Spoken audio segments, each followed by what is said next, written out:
Good evening, everyone. Welcome to Miami Film Festival GEMS 2021. My name is Nicolas Calzada. I'm the Director of Events Programming for the festival. And it is my pleasure and honor to welcome Reinaldo Marcus Green, the director of King Richard, which you all just saw, to have a brief conversation about the film. Reinaldo, welcome. Thank you so much for having me. It's an honor. Excellent, excellent. First of all, congratulations on this film. I'll confess, it's a staff favorite of the festival team. We absolutely love this movie. It's so inspiring, so engaging from start to finish. Funny at so many moments, and deeply moving and inspiring at others. I'm curious, when you first read the script, when you were first approached with the project, on a personal level, what drew you in the most? What attracted you to this? Well, look, the script was brilliant. Zach Balin wrote an amazing script, and I think he chose a perfect window into the girls' lives, and it was because a window that we don't know much about, and the public doesn't know much about. Obviously, we know who the Williams have become and who they are. There's been a lot written and seen about Richard, but as far as their time in Compton, how they became who they have. We didn't know that stories. So that was a very, very, very special window, and obviously attracted me because it was something we didn't know. And then, of course, as far as my own personal connection to the material, I grew up an athlete myself. I had a father that was in his mind raising two major league baseball players. And so I have an older brother, Rashad Ernesto Green, who's a filmmaker. We've turned out to be filmmakers, but at the time when we were 5, 6, 7, 8, all the way up, my dad really thought he had major leaguers in the house. And so we spent the first third of our lives on a baseball diamond. I played college baseball. I had 2 major league tryouts. So I taken up the ladder pretty far. And we also had a father that kind of beat us over the head with love. He never missed a game, and we played lots of games, and he was always there for us. And he wasn't that he was overbearing and with love, almost like overwatering us, but that's the kind of love that we had in our own household. And so when I heard the story from having met the Williams, about how much Richard and Oracene were involved in the children's lives, and the type of commitment that they gave as parents, it's hard not to appreciate that. And so when I went into my meeting with Warner Brothers and with Will, that was my pitch. It was like, look, I know what it's like being an athlete. I know what it's like being a father myself. And I know what it's like growing up with somebody that gives you that type of unconditional love. And so with those elements, it certainly helped me win the job, but I think helped me tell that story, hopefully in a way that felt nuanced, felt lived in, and especially with the family dynamics, right? I have an older brother that I have that type of unconditional love with, and I would never want somebody to, pit him against me, or for the sake of dramatic purposes. And look, I know growing up in a Black household, like, we didn't slam doors, we didn't talk back, like those weren't things that existed in our house. And very similarly to that, we didn't want to do things that felt that didn't feel real to our community, to our cultures. And certainly wanted to depict it in the way that we grew up and knew how those situations to be. That's amazing. Yeah, and it really does feel tremendously authentic. I think your personal experiences made you the perfect director for this. That's great. So my understanding, correct me if I'm wrong, is the Williams family was involved in the film. Like, did you have conversations with the Williams sisters, with the parents? And if so, what elements from those conversations do you think helped you the most as director, or helped kind of guide your approach to directing? Yeah, well, Isha Price, who is obviously depicted in the film, is one of the producers on the film, and she was my main conduit to the family.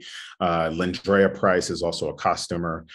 So we had, constant stories and on set, with regard to that. And I was fortunate to meet both Venus, Serena, and Oracene, or all of them before in prep. And I got to sit with Oracene for a couple of hours.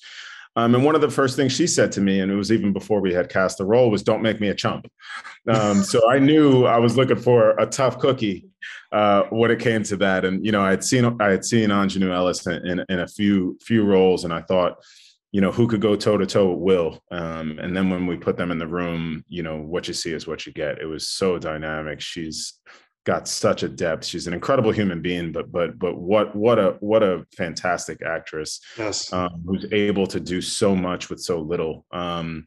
And she's able to bring such a different dimension to that, and that's a testament to her own work ethic, right? She spent hours and hours listening to Oracene. She would listen to the tape, and she would try to understand where her character was coming from, and learning all the things that we found out about Oracene, right? That she was a coach.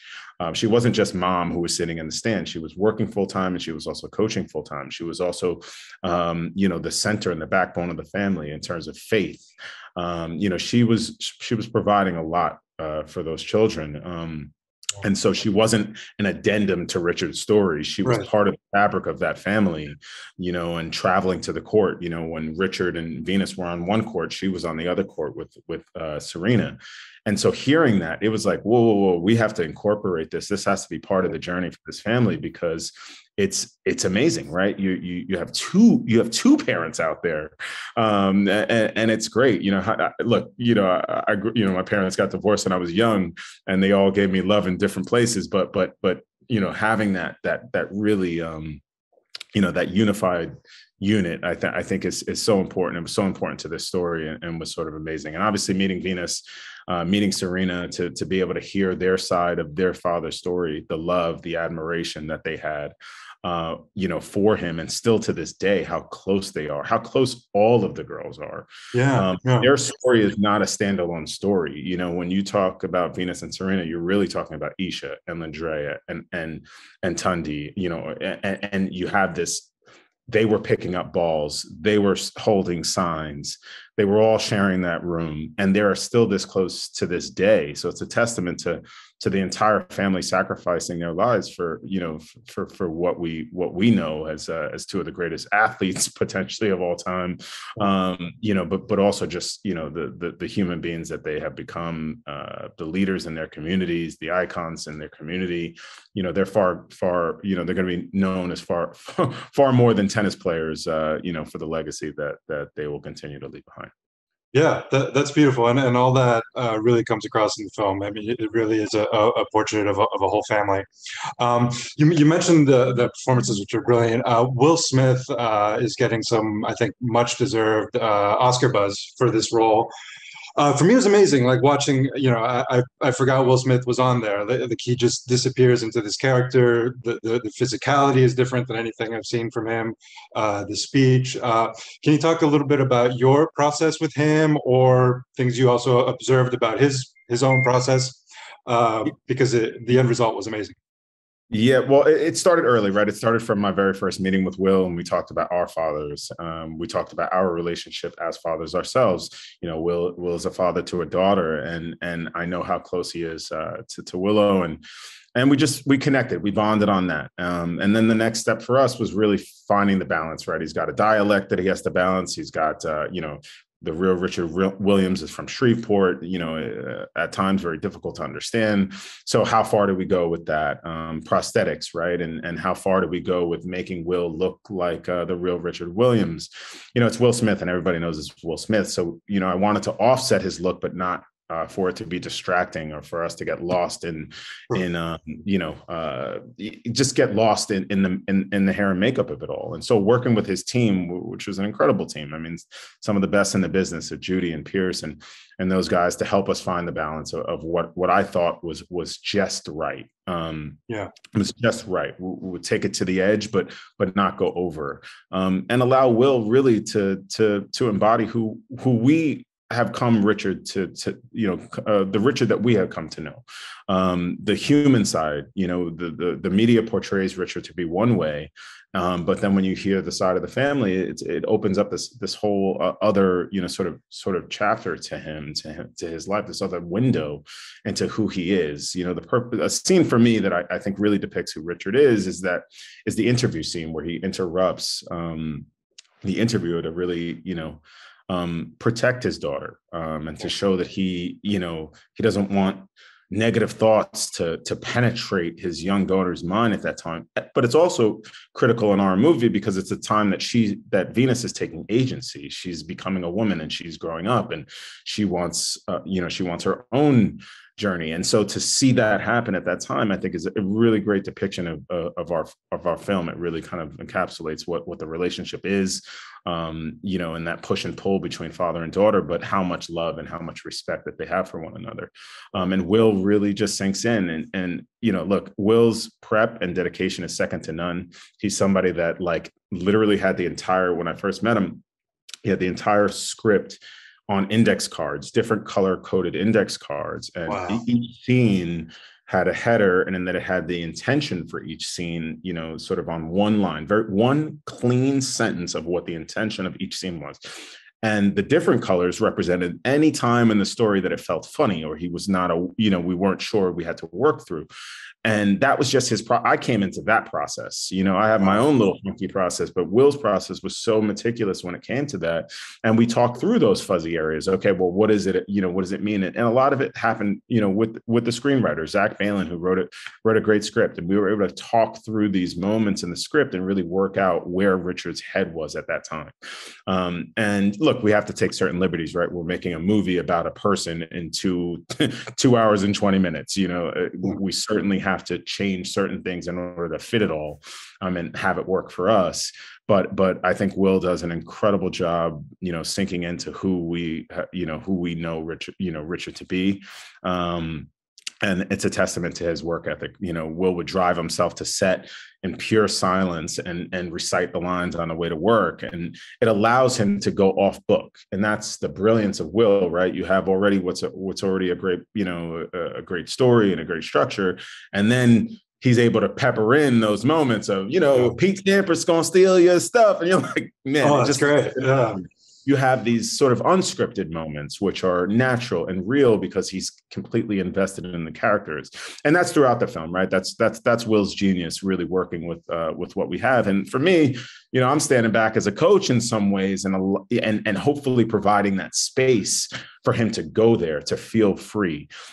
He's got an amazing supporting cast, like you mentioned, Anjanou Ellis, but you also have Sanaya Sidney, Demi Singleton, John Bernthal, Tony Goldwyn. The list goes on, but they level up. And what you get is fireworks when you put those kind of performers in a scene. And so when I was casting the film, was certainly trying to find people that were going to go toe to toe, that were not going to be afraid of the will of it all, and really being able to kind of go in there and hit this thing. And I think they really hit it out the park. Hopefully you guys felt that when you saw the film. And I'm really so proud of the work that our cast did. But we became a family. It really was. It's a little cliche to say, but literally at times when the camera stopped rolling, I'd have to be like, girls, got, it's time to go. Like, they were just having so much fun on set. But as working with children, you only have a finite window of time. Like, we got to go, the sunlight's going, like, I gotta get these shots, and y'all are having a good time over there, but just have a good time in front of the lens. So we worked it out, and it was tough, but man, those girls are amazing. And they taught me so much about being a director and how much fun you can have being on a film set. It's not all as difficult as folks make it out to be. That's fantastic. Thank you for those insights into the process, because the end result is just unbelievable. Which, as we're running out of time, my last question is: so you guys premiered at Telluride. What have the reactions been to the film since it came out? Has the Williams family seen it, reacted? Yeah. So the Williams family have seen the film, and obviously they love the movie, and they're behind it. They've been posting and stuff. So I hear. I'm not on social media, guys. And I got off, I got off for other reasons, but I'm certainly happy that the word is getting out, and I hear really great things. I've tried to stay off the wires of reading stuff. It just it doesn't help me in the way I view my own film. To me, I was very pure in the process of making the movie. I keep that very close to my experience, and hopefully the world can experience something that was truly special for me in making the film. What I learned about this Williams family is, look, we can all take a page out of, a page or two out of Richard's plan. And, I'm not saying take all 78, but certainly take a page or two. And as a parent, as somebody that has children, when you give someone love, time, commitment, it pays dividends. It really does. And, you can give kids a real opportunity to believe in themselves, to see things in them that maybe they can't see in themselves. And I think it's important for us as any caretaker, parent, coach, advocate, that we're lifting each other up. We're lifting up the community around us. We're not waiting to get there. We're doing it as we're going. Those girls were literally, doing clinics on the court at 10, 12, 11 years old.